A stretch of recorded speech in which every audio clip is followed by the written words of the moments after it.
हम श्यामा झा अपने सबके मिथिला संस्कार चैनल पर स्वागत करे छी। फुल्लोरा जे लड़की सब जाय छथिन ओकर रास्ता के एक गीत सुनाबै छी, से सुनू अपने सब। नथिया के छैया झूलनिया पिया दोपहरिया गमा लो जी। नथिया के छैया झूलनिया पिया दोपहरिया गमा लो जी। चारी महीना गर्मी के दिन माँ टप टप चुबेला पसीन माँ, सजन जरा पंखा डोला लो जी। टप टप चुबेला पसीन माँ, सजन जरा पंखा डोला जो जी। चारी महीने माँ बरसा के दिन माँ, चारी महीने माँ बरसा के दिन माँ, रिम झिम बरसे सवन माँ, सजन जरा छतरी लगा लो जी। रिम झिम बरसे सवन माँ, सजन जरा छतरी लगा लो जी।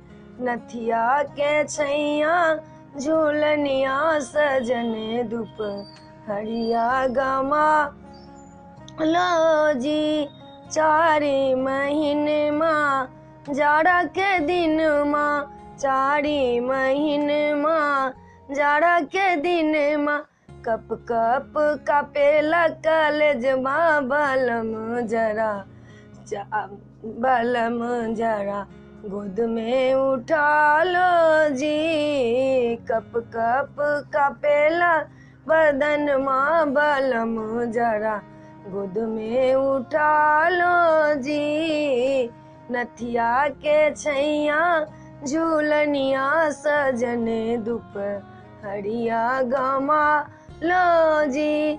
चारी महीने ऋतु बसंतों के दिन माँ, चारी महीने माँ ऋतु बसंतों के दिन माँ, हरा हरा रंग घर डालना, सजन जरा होली खेला लो जी।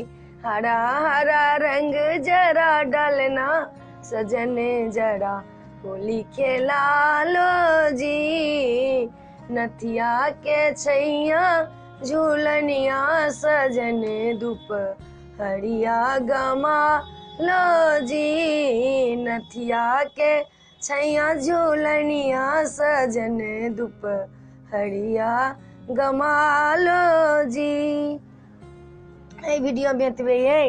ई गीत अपना सबके पसंद पड़ल हाथ तो हमरा सब्सक्राइब जरूर करब, हमरा कहब जरूर। जय मिथिला, जय भोला बाबा।